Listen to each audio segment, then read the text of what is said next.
अभी तो पार्टी शुरू।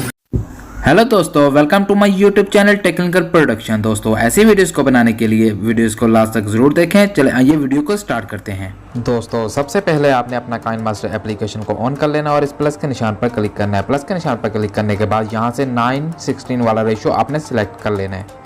सिलेक्ट करने के बाद आपने मीडिया में जाना है। मीडिया में जाने के बाद यहाँ से आपने सिंपली ब्लैक पिक्चर को सिलेक्ट कर लेना है। सिलेक्ट करने के बाद पिक्चर पर क्लिक करना है और इसकी टाइमलाइन को बढ़ा देना। जितना आप स्टेटस वीडियोस को बनाना चाहते हैं उतने इसकी टाइमलाइन को बढ़ा लेना है।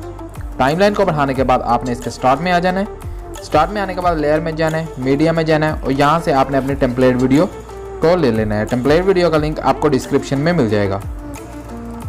टेम्पलेट वीडियो को सिलेक्ट करने के बाद आपने इसको यहाँ से फुल स्क्रीन कर लेना है। फुल स्क्रीन करने के बाद आपने अपने वीडियोस पर क्लिक करना है। वीडियोस पर क्लिक करने के बाद क्रोमा की में जाना है। क्रोमा की में जाने के बाद यहाँ से इसको इनेबल कर देना है। इनेबल करने के बाद की कलर में जाना है और यहाँ से ग्रीन कलर को सिलेक्ट कर लेना है। सिलेक्ट करने के बाद ओके कर लेना है। ओके करने के बाद दोबारा आपने स्टार्ट में आना है।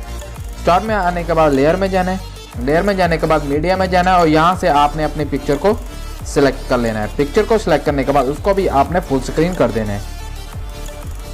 फुल स्क्रीन करने के बाद इस 3 डॉट में जाना है।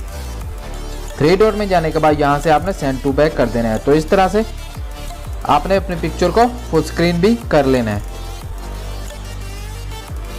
इसकी टाइमलाइन को बढ़ाने के बाद आपने अपनी वीडियोस के एक्स्ट्रा पार्ट को कट करने के लिए आपने अपनी वीडियोस पर क्लिक करना है। क्लिक करने के बाद सीजर में जाना है और यहाँ से आपने ट्रिम टू राइट और प्ले हेड पर क्लिक कर देना है। इस तरह से आपने अपनी वीडियोस के भी एक्स्ट्रा पार्ट को कट कर लेना है। कट करने के बाद आपकी वीडियो कुछ इस तरह से बन जाएगी।